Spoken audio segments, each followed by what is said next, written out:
Bienvenidos de nuevo a otra historia en Venganza Perfecta. Antes de comenzar, dinos, ¿desde qué parte del mundo nos estás viendo? Ahora, sumerjámonos en la historia de hoy. Capítulo 1. La fundación. Vincenzo Nielsen había construido su imperio de la nada. A sus 38 años, era dueño de Nielsen Security Consulting, un contratista militar privado al que los gobiernos llamaban cuando necesitaban resolver problemas discretamente. Sus manos no estaban limpias. Nunca lo habían estado desde sus días como marine en Afganistán, pero eran firmes, y eso era lo que importaba en su línea de trabajo. La extensa finca en la región ecuestre de Virginia reflejaba su éxito. 20 acres, una casa principal que podía alojar a dignatarios visitantes y un sistema de seguridad que haría que el Pentágono sintiera envidia. Pero a pesar de toda su brillantez táctica en el campo, Vincenzo había estado ciego a la guerra que se libraba en su propio hogar. Había conocido a Bethany Christensen en una gala benéfica 5 años atrás.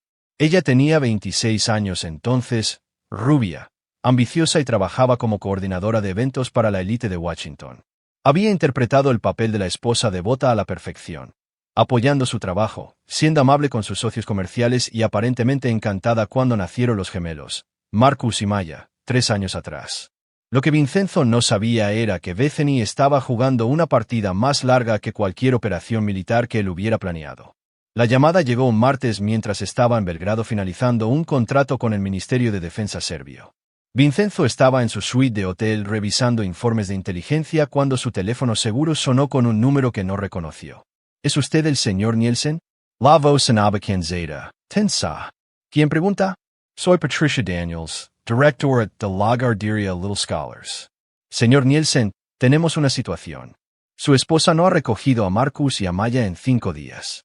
Los hemos estado cuidando, pero lo necesitamos a usted también. El teléfono quedó muerto en la mano de Vincenzo, no por una llamada caída, sino por el hielo que de repente había llenado sus venas. Llamó al número de Bethany de inmediato, directo al buzón de voz. De nuevo, buzón de voz. En 6 horas, Vincenzo estaba en su jet privado de regreso a Virginia, su mente ya cambiando al modo frío y calculador que lo había mantenido vivo durante 3 periodos de servicio en territorio hostil. Lo que fuera que le esperara en casa, lo manejaría como manejaba todas las amenazas. Metódicamente, por completo y sin piedad.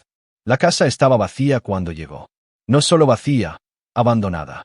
La ropa de Bethany no estaba. Su joyero estaba vacío.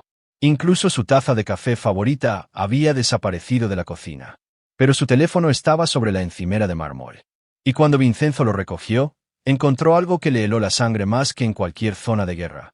Una nota de voz con fecha de 5 días atrás. Ser madre es una prisión. Nunca quise hijos. Vince, nunca quise nada de esta pesadilla suburbana. Troy y yo estamos comenzando nuestra nueva vida en Costa Rica con los $3 millones de nuestra cuenta conjunta. Ya me cansé de fingir que amo a unos niños que nunca quise. Wami cansé de finger KT, amo a TI. Troy. El nombre lo golpeó como la bala de un francotirador. Troy León, su socio de negocios, su mejor amigo desde sus días como marines. El hombre que había sido su padrino de boda y el padrino de sus hijos. Vincenzo reprodujo el mensaje 3 veces, memorizando cada inflexión, cada pausa. Luego lo borró y colocó el teléfono exactamente donde lo había encontrado. Para cuando recogió a Marcus y Maya de la guardería, haciendo arreglos para una niñera interna y explicando a los gemelos que mamá tenía que irse por un tiempo, Vincenzo ya había comenzado a planificar. No solo una venganza, sino algo mucho más completo. Pasó la siguiente semana haciendo llamadas, activando contactos en 3 continentes, ex especialistas en operaciones encubiertas, expertos en análisis forense financiero, equipos de vigilancia que podían rastrear un grano de arena a través de un desierto. Cada favor que alguna vez le debieron, cada cortesía profesional que había extendido a lo largo de los años, todo estaba siendo reclamado ahora. Lo que descubrió hizo que la traición fuera aún más completa. El romance llevaba más de un año. Los 3 millones que habían robado provenían de cuentas a las que Bethany había accedido lentamente, transfiriendo dinero en cantidades lo suficientemente pequeñas para evitar la detección inmediata. Planearon esto hasta el último detalle, incluyendo la investigación de las leyes de extradición de Costa Rica. Pensaron que estaban a salvo. Pensaron que habían ganado. No tenían idea. Acababan de declararle la guerra a un hombre que había pasado su vida adulta aprendiendo a destruir enemigos sin dejar huellas. Capítulo 2. Comienza la caza. Las leyes bancarias de Costa Rica eran famosamente secretas, Pero Vincenzo había trabajado con hombres que podían descifrar cuentas suizas con nada más que un portátil y suficiente motivación. Encontrar a Troy y Bethany tomó exactamente 68 horas. Estaban viviendo en una villa de lujo en Manuel Antonio, con piscina infinita y vistas al océano. La propiedad estaba alquilada bajo nombres falsos, pagada con transferencias de efectivo que habrían sido irrastreables para cualquiera que no fuera un exoficial de inteligencia militar con recursos ilimitados y absolutamente ningún escrúpulo. El primer activo de Vincenzo en el terreno fue Tanner Jensen, un ex Navy SEAL que ahora dirigía servicios de consultoría en toda América Central. El negocio oficial de Tanner era proporcionar seguridad a empresas estadounidenses que operaban en regiones volátiles. Su negocio no oficial era cualquier cosa que pagara bien y no hiciera demasiadas preguntas. Viven como la realeza, informó Tanner durante su primera videollamada encriptada. Coches nuevos, restaurantes caros, todo el lujo. Tu esposa le ha estado diciendo a la gente que es una viuda que heredó el negocio de contratación de defensa de su esposo. Vincenzo estudió las fotos de vigilancia en su pantalla. Bethany holgazaneaba junto a la piscina con un bikini de diseñador, una bebida en la mano y una sonrisa en su rostro que nunca había visto durante su matrimonio. A su lado, Troy parecía relajado de una manera que hizo que la mandíbula de Vincenzo se tensara. Su ex mejor amigo parecía más joven, más feliz, como si robar la vida de otro hombre lo hubiera rejuvenecido de alguna manera. ¿Cuál es su rutina?, preguntó Vincenzo. Predictable. Playa por las mañanas, cenas caras, casino 2 veces por semana. No se están escondiendo. Cream Case son intocables.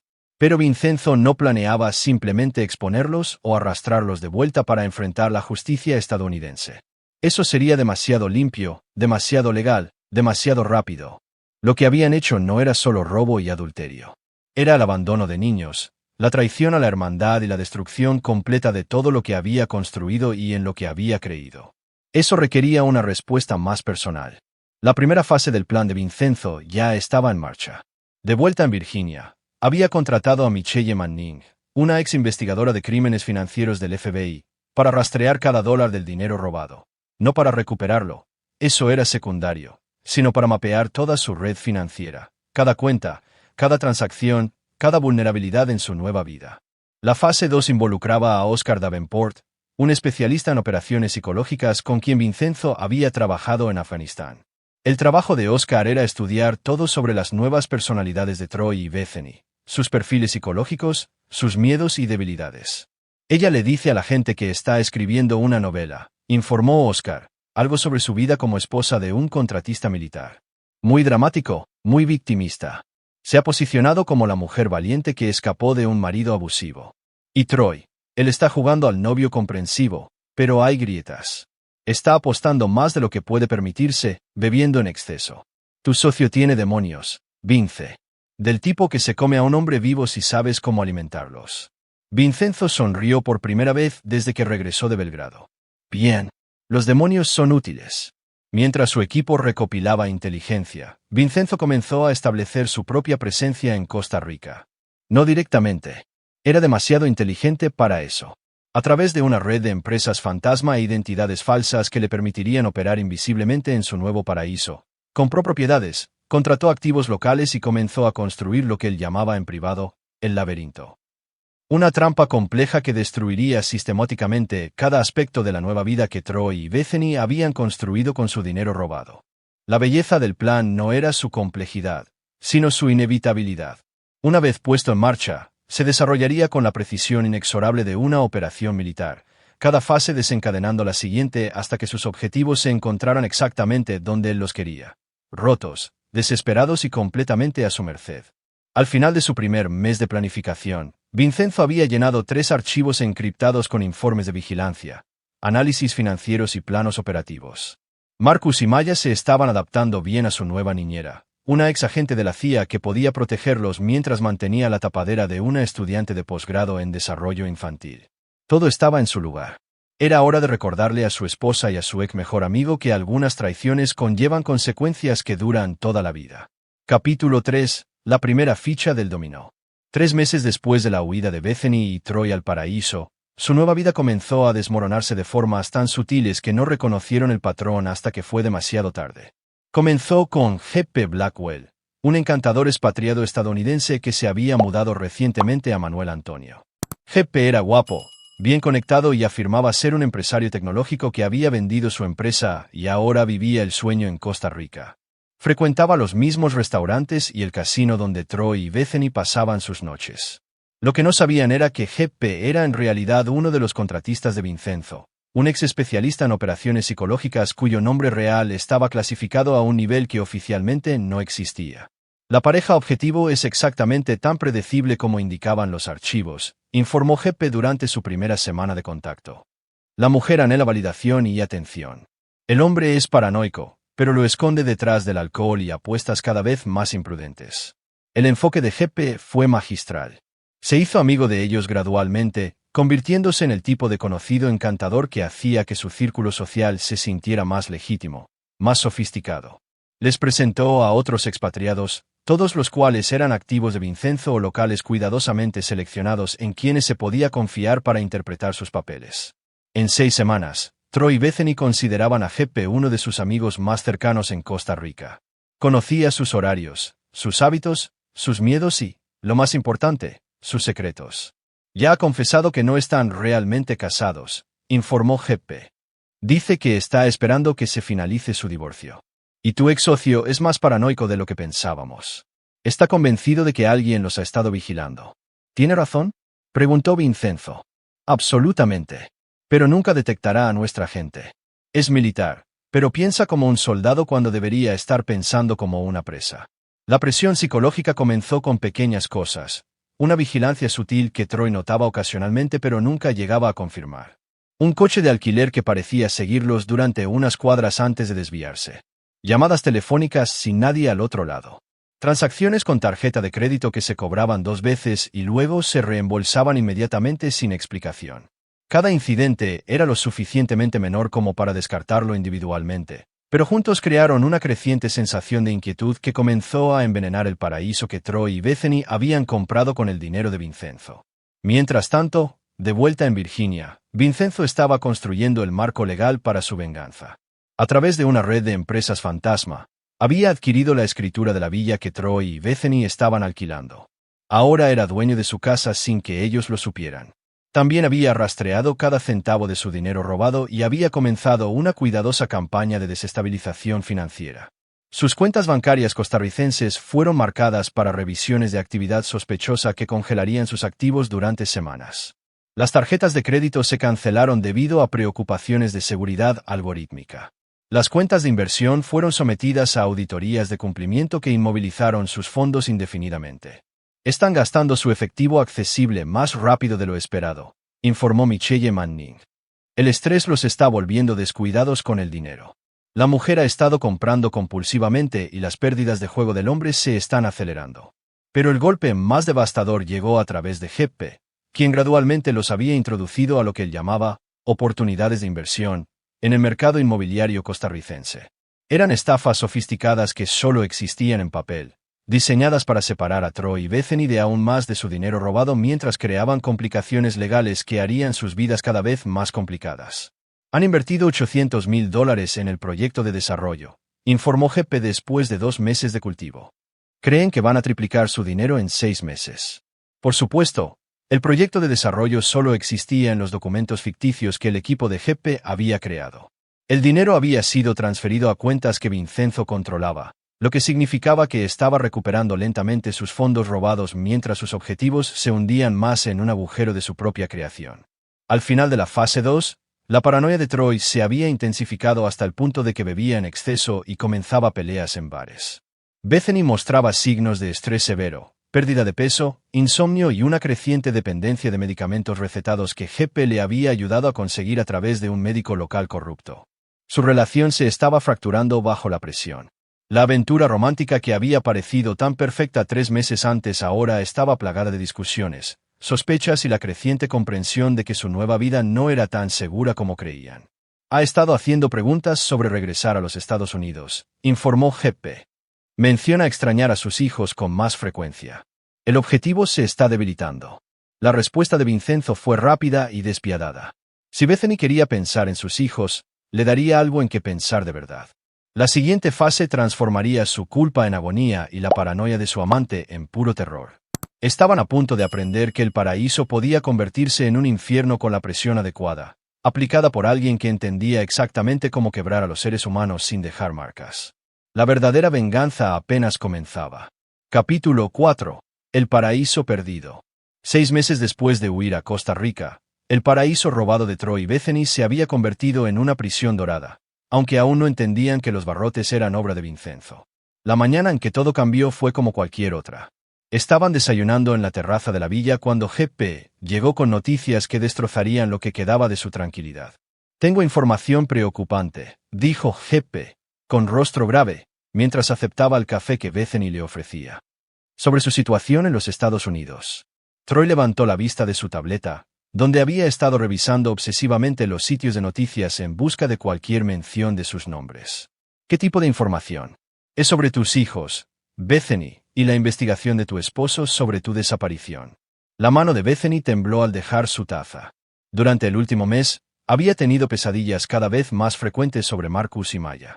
Los contactos de G.P. le habían estado alimentando con historias cuidadosamente elaboradas sobre el comportamiento de Vincenzo desde su partida. Lo frío que se había vuelto con los niños, como preguntaban por su madre. Todo mentiras, por supuesto. Los gemelos prosperaban bajo el cuidado de su niñera altamente cualificada y tenían videollamadas con su padre todos los días. Pero Bethany no lo sabía. «¿Qué pasa con ellos?», susurró. G.P. sacó una tableta y les mostró una serie de fotografías. Las imágenes parecían mostrar a Vincenzo reuniéndose con hombres de aspecto serio y trajes caros. Otras fotos mostraban documentos de aspecto oficial, pantallas de ordenador con datos financieros y lo que parecía ser equipo de vigilancia. Ha contratado investigadores privados, contratistas de grado militar. Por lo que me dicen mis fuentes, han estado rastreando cada transacción que hicieron antes de salir del país. Esto era parcialmente cierto. Vincenzo había contratado investigadores, pero eran sus propios empleados y la investigación estaba completa. Lo que G.P. les mostraba ahora era una elaborada pieza de teatro diseñada para desatar la paranoia de Troy. «¿Cuántos saben?», preguntó Troy, con la voz tensa. «Todo. Sus cuentas aquí, sus identidades falsas, incluso esta villa. Mi contacto dice que están construyendo un caso que no solo implicará robo, sino también cargos de secuestro por llevar a Bethany a través de fronteras internacionales». «¿Secuestro?». Bethany se levantó de un salto. «Me fui voluntariamente. Dejé un mensaje». «No importa», dijo G.P. gravemente. «Con niños involucrados, el FBI puede hacer que ese cargo se sostenga. Y el secuestro a través de fronteras internacionales es un delito federal. 20 años como mínimo». Troy estudiaba las fotos con el ojo entrenado de un exmarine, pero el equipo de G.P. había hecho bien su trabajo.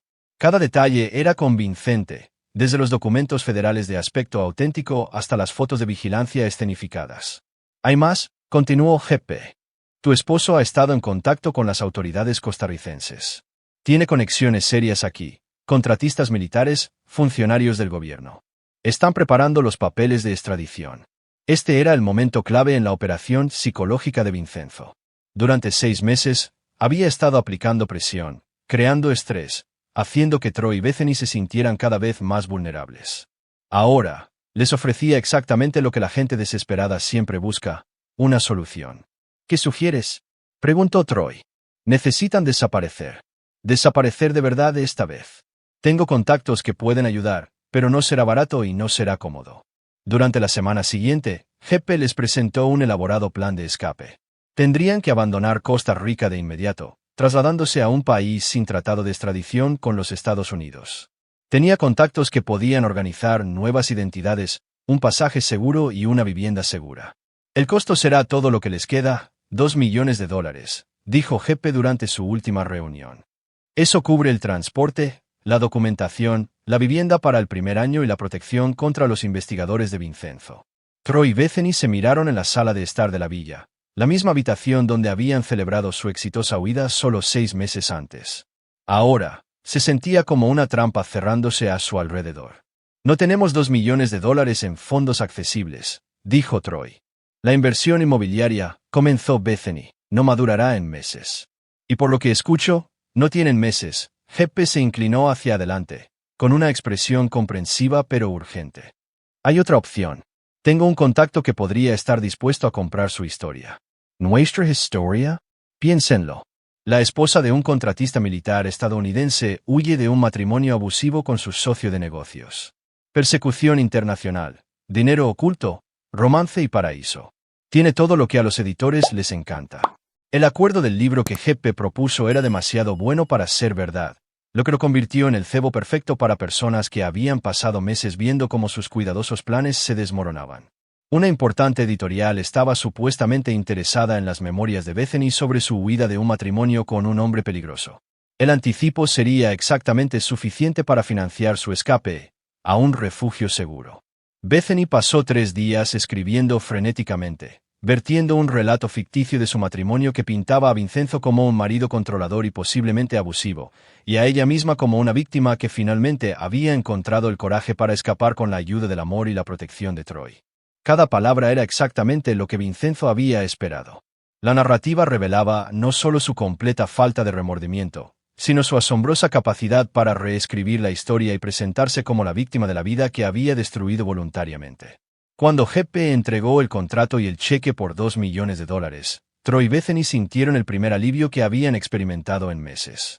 No tenían forma de saber que el dinero era suyo, fondos que Vincenzo había recuperado de sus inversiones fallidas, ahora devueltos como parte de un elaborado juego de apariencias diseñado para darles la esperanza justa para que su caída final fuera aún más devastadora. Mientras se preparaban para su próximo escape, Vincenzo ya estaba a 3 movimientos por delante, preparando la fase final de su venganza.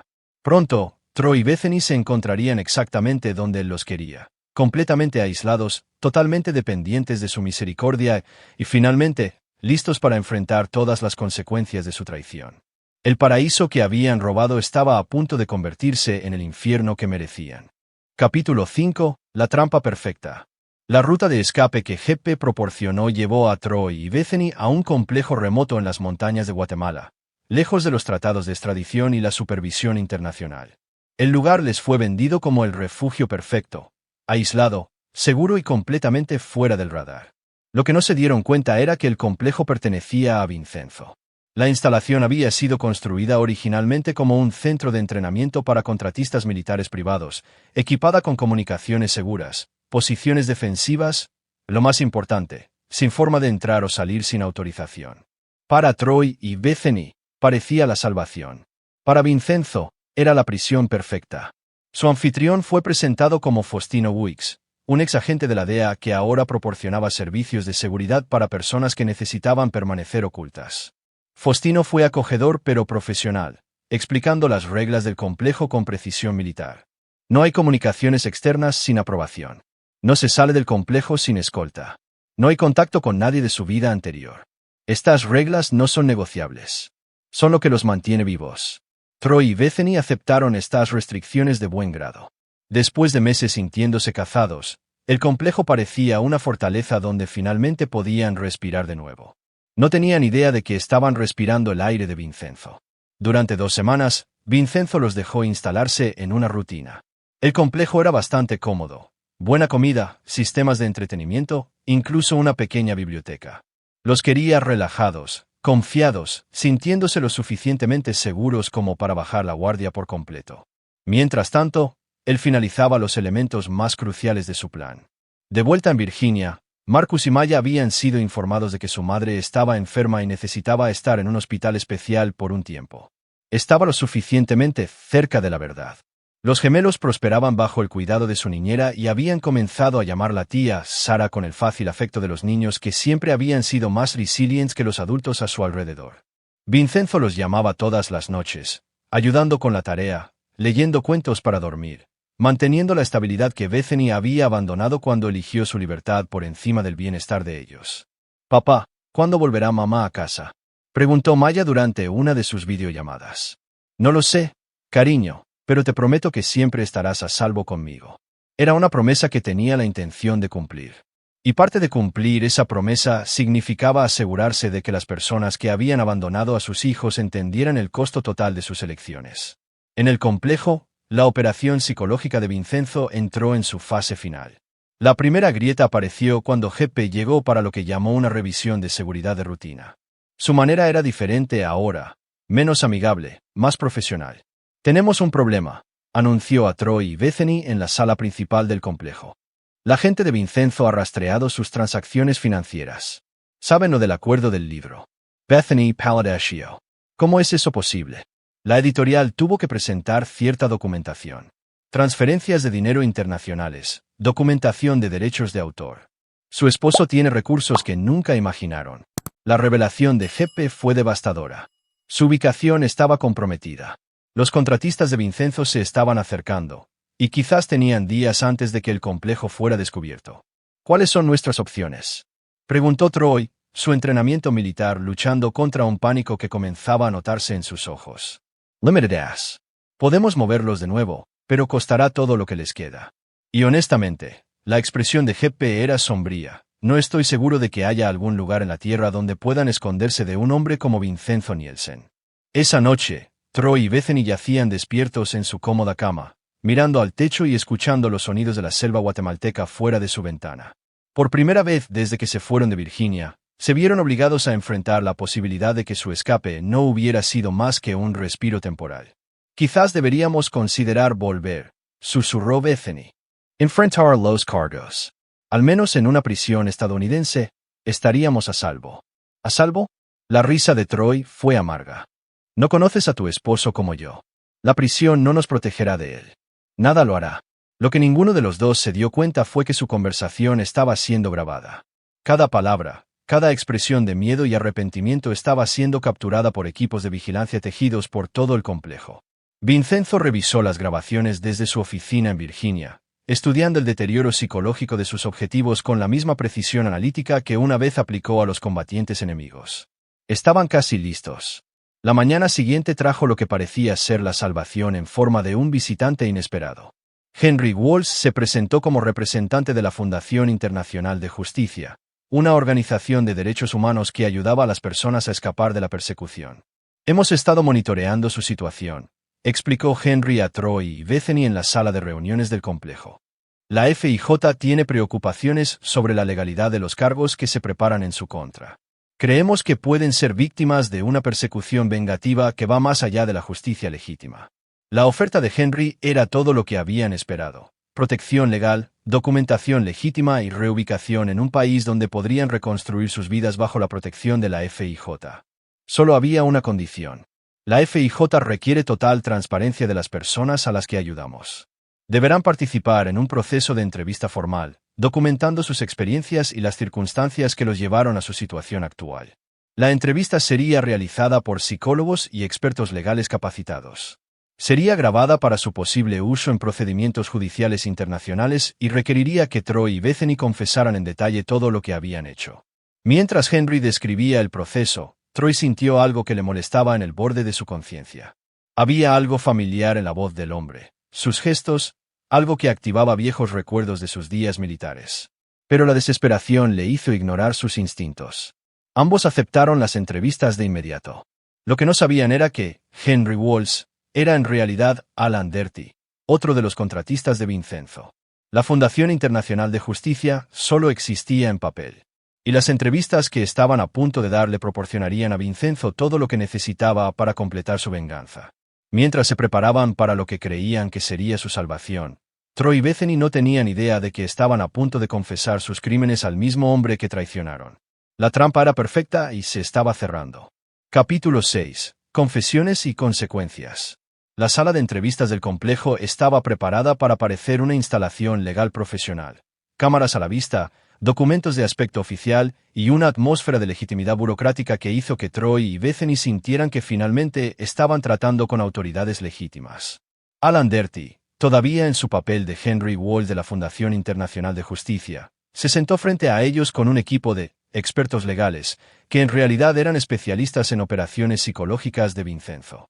Antes de comenzar, dijo Alan, debo enfatizar que todo lo que digan aquí está protegido por el derecho internacional humanitario. Ahora están bajo la protección de la FIJ, lo que significa que la honestidad total no solo es aconsejable, es requerida. Lo que siguió fueron 6 horas de la confesión más detallada que Vincenzo podría haber esperado. Troy habló primero, su porte militar desmoronándose gradualmente mientras describía la traición sistemática a su mejor amigo. Explicó cómo había comenzado el romance, cómo habían planeado el robo, cómo habían investigado países con leyes de extradición favorables. Vincenzo confió en mí para todo, dijo Troy, con voz hueca.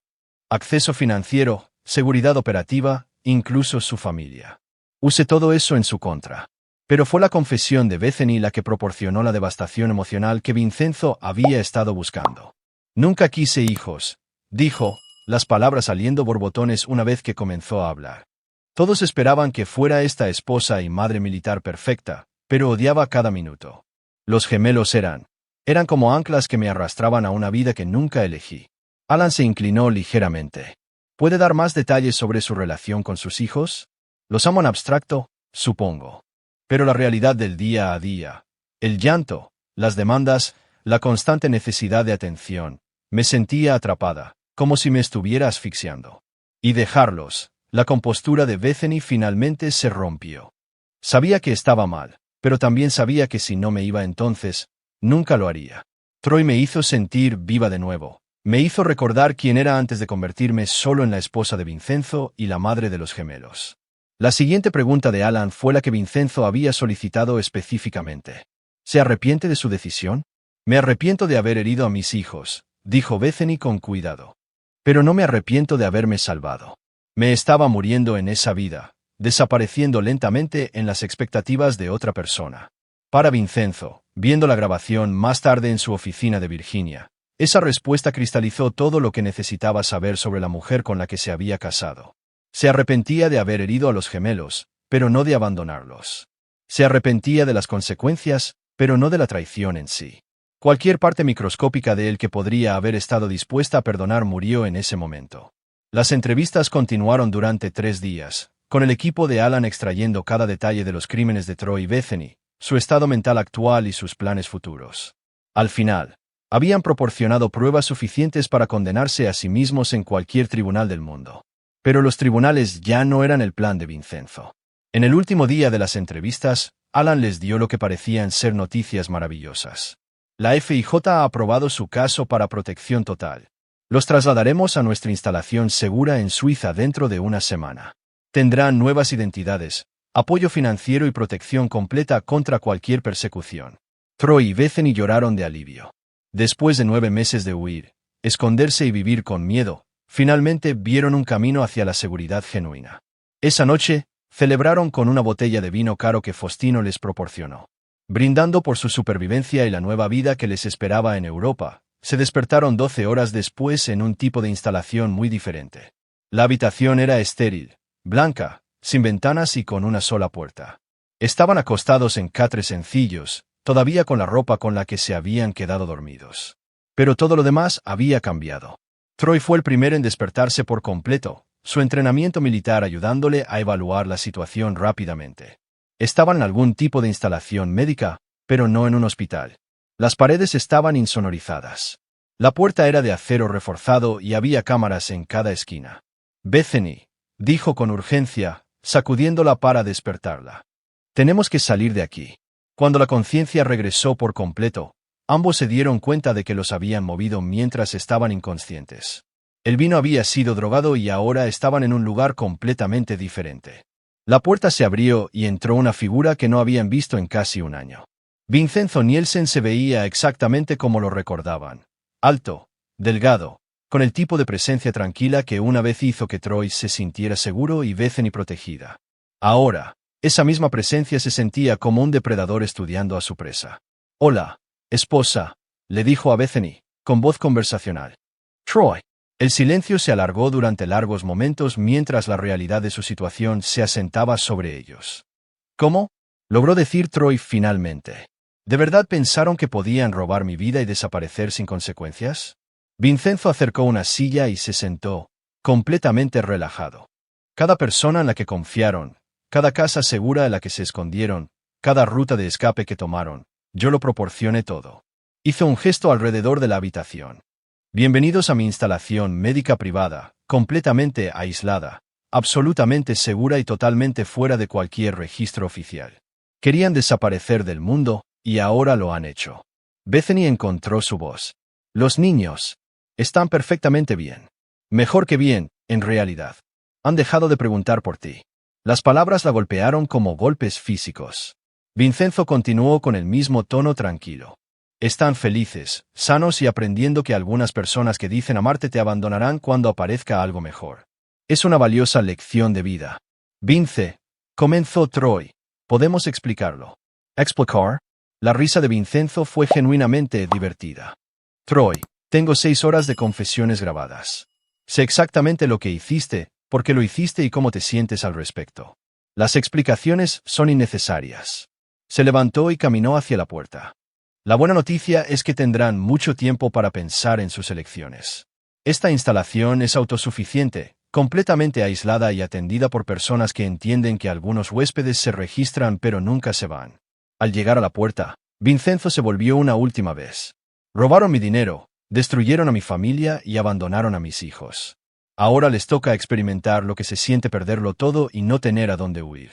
La puerta se cerró con un suave clic, dejando a Troy y Bethany solos en su habitación blanca con la plena comprensión de que su escape había sido una ilusión desde el principio. Vincenzo Nielsen nunca los había estado cazando. Los había estado arreando. Capítulo 7. El precio de la traición. La instalación donde Troy y Bethany se encontraron prisioneros era una obra maestra de tortura psicológica disfrazada de atención médica. Todo en ella estaba diseñado para destrozar su cordura mientras se mantenía la pretensión de un trato humano. La Dra.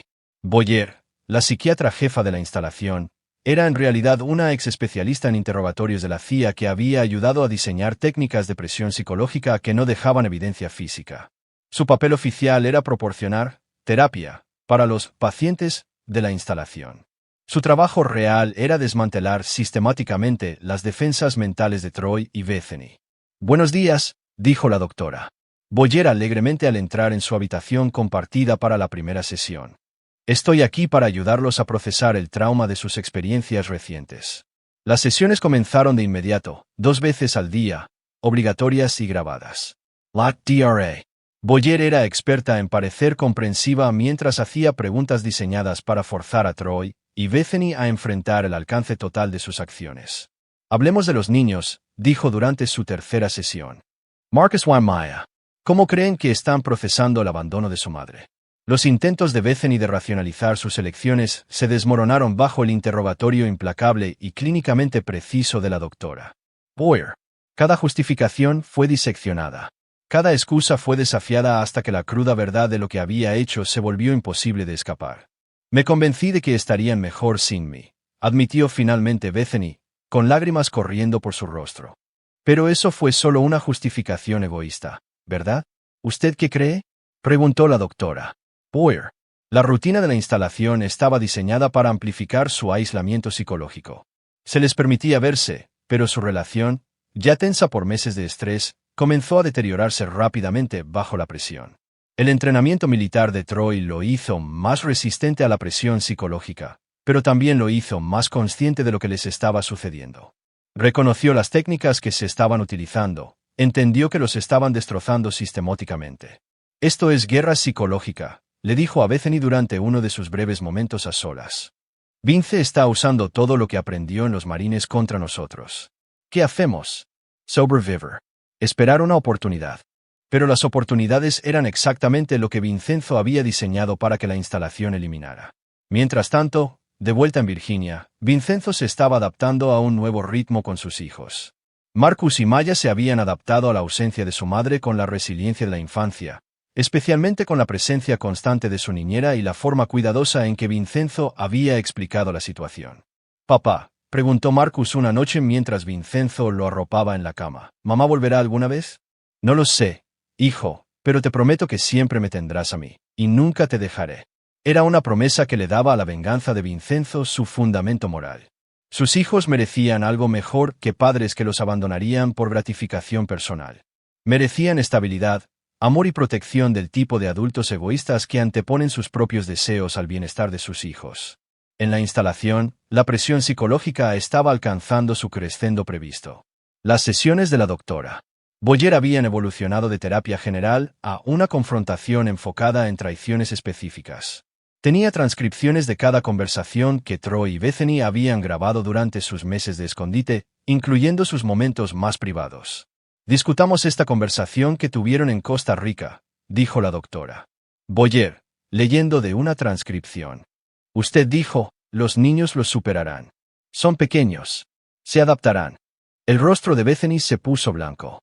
¿Nos estuvieron grabando? Todo el tiempo. Desde el día que se fueron de Virginia. Cada palabra, cada decisión, cada momento en que eligieron su propia comodidad por encima del bienestar de sus hijos.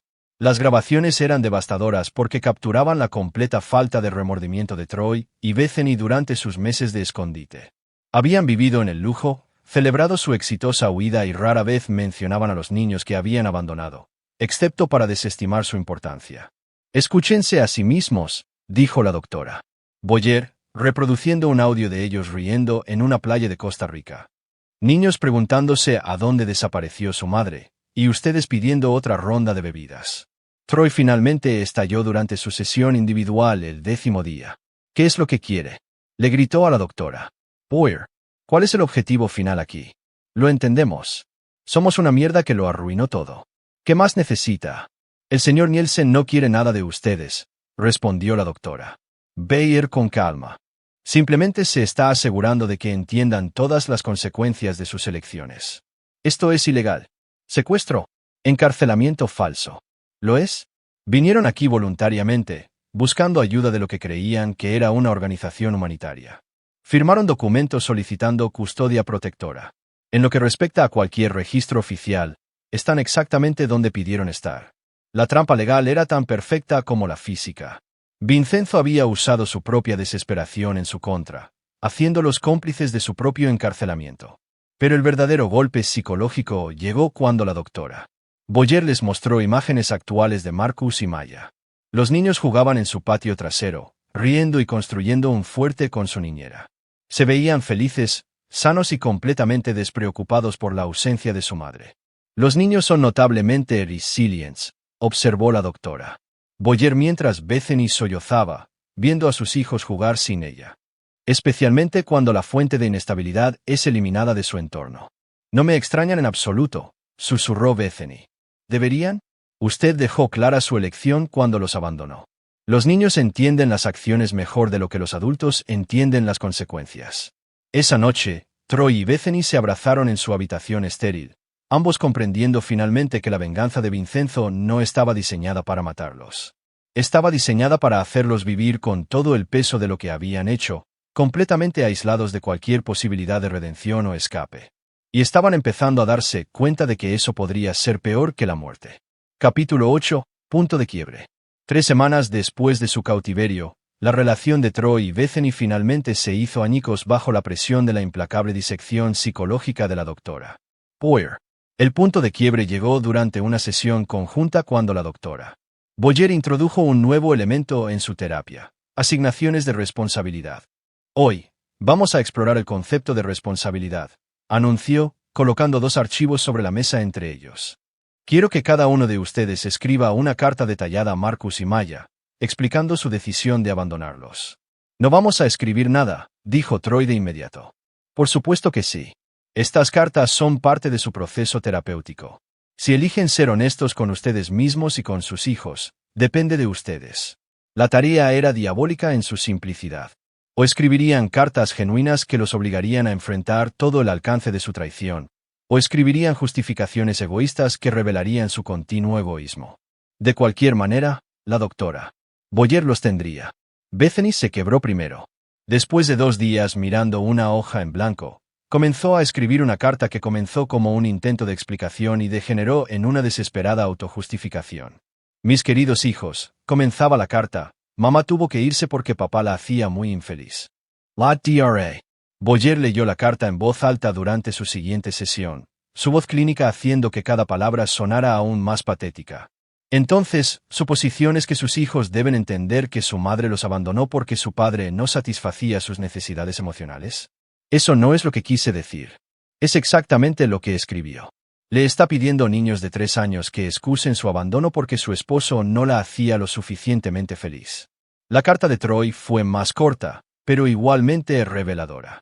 Había intentado enmarcar su huida como un noble acto de amor, afirmando que se habían ido para proteger a los niños de lo que él llamó un ambiente tóxico. Perspectiva interesante, dijo la doctora Boyer después de leer su carta. Robó $3 millones, Cometió adulterio con la esposa de su mejor amigo y abandonó a 2 niños pequeños. Pero usted caracteriza esto como protegerlos. ¿Los estábamos protegiendo de las consecuencias? ¿De las consecuencias de sus propios crímenes? Ustedes crearon el ambiente tóxico y luego abandonaron a los niños para que lo enfrentaran solos.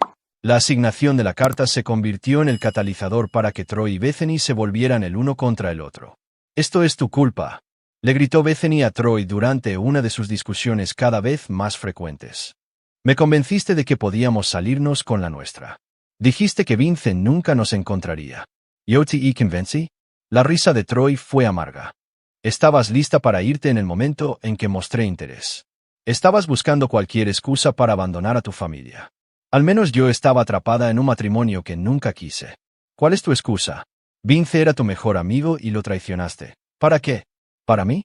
Mira qué bien salió eso». Sus discusiones fueron grabadas, analizadas y reproducidas durante sesiones individuales. La Dra. Boyer usó sus propias palabras para demostrar cuán rápido habían abandonado cualquier pretensión de amor o lealtad al enfrentarse a la presión. «De esto están hechos», les dijo por separado. «Cuando las cosas se ponen difíciles, traicionan a quien sea que esté más cerca de ustedes, su esposo e hijos, el uno al otro. Es un patrón». Para la 4ª semana, tanto Troy como Bethany mostraban signos de un grave colapso psicológico. Habían dejado de hablarse, excepto para intercambiar acusaciones. El sueño llegaba en fragmentos, atormentado por pesadillas sobre sus hijos. La comida se volvió insípida. El personal médico de la instalación monitoreaba sus signos vitales constantemente, asegurándose de que se mantuvieran físicamente saludables mientras su estado mental se deterioraba a niveles precisamente calibrados. Las sesiones de la doctora Boyer se convirtieron en el único contacto humano que no implicaba recriminación mutua, haciéndolos psicológicamente dependientes de su atormentadora para la interacción social básica. «Quiero ver a mis hijos», suplicó Bethany durante una sesión. «Por favor, solo una videollamada. Necesito decirles que lo siento». «¿Perdón por qué? Específicamente?» «Por dejarlos. Por elegirme a mí misma por encima de ellos. Por ser una madre terrible. Y si pudiera verlos, ¿qué diría? ¿Que los ama? ¿Que cometió un error? ¿Que quiere volver a casa y ser una mejor madre?» La respuesta de la doctora Boyer fue devastadora en su simplicidad. «Pero usted no quiere volver a casa para ser una mejor madre. Quiere volver a casa porque es miserable aquí. Si fuera feliz con su nueva vida, no estaría pensando en sus hijos en absoluto. Así como no pensó en ellos cuando era feliz en Costa Rica». La verdad de esta afirmación golpeó a Bethany como un golpe físico. Su remordimiento no era una transformación genuina. Era autocompasión disfrazada de amor maternal. El colapso de Troy siguió un patrón diferente. Su entrenamiento militar lo ayudó a resistir la presión psicológica directa, pero también lo hizo hipersensible a la naturaleza estratégica de su situación. «No nos va a dejar ir», le dijo a Bethany durante una de sus últimas conversaciones civiles. «Esto no es un castigo temporal. Esto es permanente. ¿No sabes eso? Conozco a Vince. Entrené con él. Luché a su lado. Viví en su casa. Él no perdona y no olvida. Nunca saldremos de este lugar». La comprensión de que su encarcelamiento podría ser permanente envió a Troy a una espiral de ira y desesperación que culminó en un ataque a las cámaras de su habitación con sus propias manos. La respuesta de seguridad fue rápida y profesional. Troy fue sedado, inmovilizado y trasladado a una celda de aislamiento donde podía calmarse sin poner en peligro a nadie. Cuando fue devuelto a la habitación compartida 3 días después, su espíritu estaba completamente roto. «Traicioné a mi mejor amigo», le dijo a Bethany, con voz hueca. «Ayudé a destruir a su familia. Abandoné a niños que me llamaban tío Troy. ¿Y para qué? ¿Para ti? ¿Por dinero? ¿Por alguna fantasía de libertad? No me eches toda la culpa a mí. No, tienes razón. No es todo tu culpa. Tomé mis decisiones. Sabía que lo que estaba haciendo estaba mal. Y lo hice de todos modos porque quería lo que quería más de lo que me importaba lo que era correcto». Su última conversación fue una letanía de recriminación mutua y autodesprecio que la doctora Boyer grabó para que Vincenzo la revisara. Al final de la 8ª semana, tanto Troy como Bethany habían sido reducidos a cáscaras rotas de sus antiguos yo's, comprendiendo finalmente el verdadero alcance de su traición y la permanencia de su situación. Habían querido escapar de sus responsabilidades y empezar de nuevo en otro lugar. En cambio, descubrieron que algunas traiciones crean consecuencias que duran para siempre. Capítulo 9. Justicia servida. 6 meses después de que Troy y Bethany fueran declarados legalmente muertos tras un accidente de barco escenificado en Costa Rica, Vincenzo se sentó en su oficina de Virginia revisando los informes finales de su evaluación psicológica. La evaluación de la doctora Boyer era clínica y completa. Ambos sujetos habían alcanzado un pleno reconocimiento de sus crímenes y sus consecuencias. Entendían lo que habían hecho, porque estaba mal y porque su castigo era permanente. Estaban listos para la fase final. Vincenzo había pasado los meses desde su captura reconstruyendo su vida en torno a sus hijos. Marcus y Maya prosperaban en su entorno estable, sin mostrar daños psicológicos duraderos por el abandono de su madre. Habían dejado de preguntar por ella por completo y habían comenzado a llamar a su niñera, Mamá Sandy, con el aliento de Vincenzo. Los gemelos merecían una figura materna que nunca los abandonaría. Pero antes de que Vincenzo pudiera cerrar completamente este capítulo de su vida, había arreglos finales que hacer. La instalación donde Troy y Bethany estaban retenidos operaba bajo la tapadera de un centro de tratamiento experimental para individuos que sufrían de trastornos disociativos graves. Los pacientes estaban aislados de la sociedad para su propia protección y la protección de los demás. Era una ficción conveniente que explicaba por qué nunca podrían irse y por qué nadie intentaría encontrarlos. Señor Nielsen, dijo la doctora Boyer al entrar en su oficina para su reunión final, sus sujetos han completado su proceso terapéutico. Su estado psicológico es completamente dócil. Entienden su situación y la aceptan. El sujeto A muestra signos de depresión severa pero permanece estable. El sujeto B ha desarrollado una forma interesante de desapego protector. Esencialmente se ha desconectado emocionalmente para hacer frente a la realidad del confinamiento permanente. ¿Y su relación? Destruida. Se culpan mutuamente por su situación y apenas pueden tolerar estar en la misma habitación. El amor, que supuestamente justificó su traición, duró exactamente lo que duró su comodidad. Vincenzo asintió. Muéstreme. La transmisión de vídeo de su habitación mostraba a dos personas que se parecían poco a la pareja segura de sí misma que le había robado su dinero y abandonado a sus hijos. Troy estaba sentado inmóvil en una silla, mirando a la nada. Bethany yacía en su catre, acurrucada en posición fetal. Habían envejecido años en meses. Su cabello encanecía, sus rostros estaban demacrados, sus ojos vacíos de esperanza o propósito. Solicitaron hablar con usted, añadió la doctora Boyer. Ambos, por separado. Cada uno quiere disculparse, suplicar piedad, los comportamientos habituales de la etapa final. Vincenzo lo consideró por un momento. En su plan original, había tenido la intención de no volver a verlos una vez que estuvieran asegurados. Su castigo era el aislamiento y el conocimiento de que habían destruido sus propias vidas por nada. Pero había valor en el cierre. La reunión tuvo lugar en la sala de conferencias de la instalación. Bethany fue traída primero, flanqueada por ordenanzas que la colocaron en una silla frente a Vincenzo. Parecía una persona diferente, con los ojos hundidos, delgada, rota. Cuando habló, su voz era apenas un susurro. Vince, sé que no tengo derecho a pedir nada. Pero por favor, los niños, ¿puedes decirles que su madre los amaba? ¿Los amaba lo suficiente como para abandonarlos por dinero y un hombre que no era su padre? Cometí un error. An error terrible, horrible. Fui egoísta y estúpida, y destruí todo lo bueno en mi vida. Sí, lo hiciste. Pero ellos son inocentes. No merecían lo que les hice. Vincenzo se inclinó ligeramente. Tienes razón. No lo merecían. Por eso nunca sabrán que exististe. Crecerán creyendo que su madre murió cuando eran bebés. Una pérdida trágica, pero no un abandono. Por favor, tomaste tu decisión, Bethany. Te elegiste a ti misma por encima de ellos. Ahora ellos pueden elegir una vida sin la madre que no los quería. Cuando trajeron a Troy 20 minutos después, su enfoque fue diferente. No espero perdón, dijo de inmediato. No lo merezco. Traicioné nuestra amistad. Herí a tus hijos y ayudé a destruir a tu familia. Entiendo por qué estás haciendo esto. ¿Lo entiendes? Es justicia. No justicia legal, sino justicia real. Te quitamos todo, así que tú nos quitaste todo a nosotros. Y lo merecemos. Solo quiero que sepas que ahora lo entiendo. El hombre que ayudó a tu esposa a abandonar a tus hijos era un cobarde y un traidor. No pido piedad porque no la merezco. La aceptación de Troy fue más completa que la súplica desesperada de Bethany, pero no cambió nada de su situación. Tienes razón, dijo Vincenzo. No mereces piedad. Pero quiero que entiendas algo. Esto no es solo por lo que me hicieron a mí. Es por lo que le hicieron a Marcus y a Maya. Crecerán creyendo que su madre murió en un accidente y que el mejor amigo de su padre murió tratando de salvarla. El rostro de Troy se puso blanco.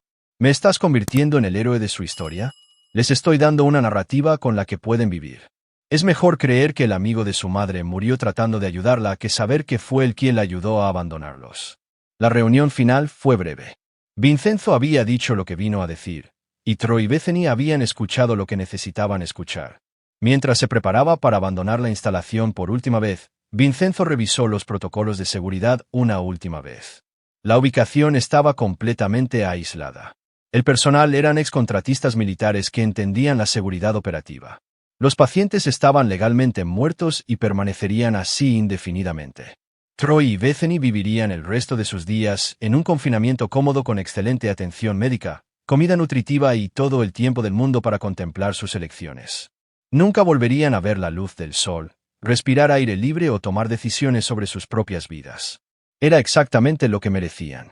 6 meses después, Vincenzo se casó con Sandy, la niñera de los gemelos, en una pequeña ceremonia a la que asistieron amigos cercanos y familiares. Marcus y Maya caminaron por el pasillo como portadores de los anillos, encantados de tener oficialmente a la madre que ya habían reclamado. Las fotos de la boda mostraban una familia feliz, un empresario exitoso, su amorosa esposa y 2 hermosos hijos que crecerían rodeados de estabilidad y amor incondicional. Si alguien hubiera preguntado por la primera esposa de Vincenzo, se les habría contado la trágica historia de una joven madre que murió en un accidente de barco mientras viajaba con un amigo de la familia que murió tratando de salvarla. Era una historia que honraba a los muertos mientras protegía a los vivos. Y en sus momentos privados, cuando Vincenzo arropaba a sus hijos en la cama o los veía jugar en su patio trasero, no sentía culpa por el destino de las personas que intentaron destruir a su familia. La justicia, la verdadera justicia, no se trataba de perdón o redención. Se trataba de asegurar que la traición tuviera consecuencias que duraran para siempre. Algunas personas toman decisiones que las eliminan del mundo de los seres humanos decentes. Vincenzo simplemente había hecho esa eliminación literal y permanente. Sus hijos crecerían seguros, amados y protegidos del tipo de adultos egoístas que anteponen sus propios deseos al bienestar de niños inocentes. Y Troy y Bethany pasarían el resto de sus vidas entendiendo exactamente lo que les había costado su traición. Fue la venganza perfecta, completa, permanente y absolutamente justa. Y ahí lo tienen. Otra historia llega a su fin. ¿Qué les pareció? Me encantaría leer sus opiniones en los comentarios de abajo. Si disfrutan de esta historia, consideren unirse a nuestra comunidad suscribiéndose. Significa el mundo para nosotros. Para más historias como esta, echen un vistazo a los vídeos recomendados en pantalla, y nos vemos.